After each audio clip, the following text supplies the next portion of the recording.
மயிலாடுதுறையில் கடந்த 2003ஆம் ஆண்டு விசிக பேரணியின் போது ஏற்பட்ட கலவரம் தொடர்பான வழக்கில் பிடிவாரண்ட் பிறப்பிக்கப்பட்ட நிலையில் மயிலாடுதுறை மாவட்ட அமர்வு நீதிமன்றத்தில் திருமாவளவன் ஆஜராகியிருக்கிறார். அண்மை செய்தியாக பார்த்து வருகிறோம்.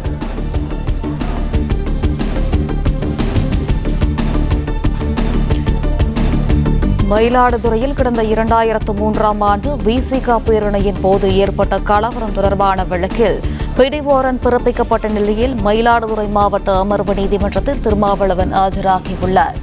குறிப்பிட்ட தேதிகளில் விசாரணைக்கு ஆஜராகாததால் திருமாவளவனுக்கு பிடிவாரண்ட் பிறப்பிக்கப்பட்டது. இது குறித்தான முழு விவரங்களுடன் இணைகிறார் செய்தியாளர் ராஜ்குமார். வணக்கம். விவரங்களை நீங்க பதிவு பண்ணல. வணக்கம். மயிலாடுதுறையில மதமாற்ற தடை சட்டத்திற்கு எதிராக கடந்த 2003ஆம் ஆண்டு விடுதலை சிறுத்தைகள் கட்சி சார்பில் நடைபெற்ற பேரணியின் போது கலவரம் ஏற்பட்டது. அதாவது ஒரு வீதியில் செல்வதற்கு அனுமதி வாங்கி இன்னொரு வீதியில் விசிக கட்சியினர் செல்ல முயன்ற போது போலீசாருக்கும் விடுதலை சிறுத்தைகள் கட்சியினர் கலவரம் ஏற்பட்டது.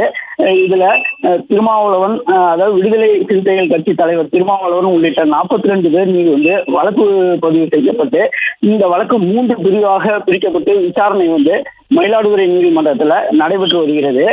இவ்வழக்குல இதுநாள் வரை விசாரணைக்கு ஆஜராக தலைவர் திருமாவளவனுக்கு பிடிவாரண்ட் பிறப்பித்து ஜூலை 31ஆம் தேதி மாவட்ட அமர்வு நீதிபதி விஜயகுமாரி உத்தரவு பிறப்பித்தார்.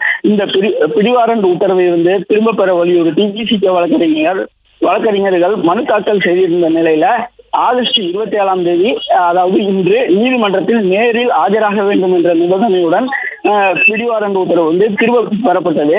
இந்த நிலையில இந்த வழக்கு இன்று விசாரணைக்கு வந்தபோது இந்த பிரிவு வழக்குல 18 பேர் விசிக பொறுப்பாளர்கள் ஆஜரான நிலையில நீதிமன்றத்திற்கு வர காலதாமதம் ஆனதால் விசிக தலைவர் திருமாவளவன் எம்பி வீடியோ கான்பரன்ஸ் மூலம் ஆஜராகி தன் மீது சுமத்தப்பட்ட குற்றச்சாட்டுகளை மறுத்தார். தொடர்ந்து விசாரணை செய்த மாவட்ட அமர்வு நீதிபதி விஜயகுமாரி இந்த வழக்கை வருகின்ற செப்டம்பர் மாதம் 13ஆம் தேதி ஒத்திவைத்தார். விவரங்களுக்கு நன்றி ராஜ்குமார்.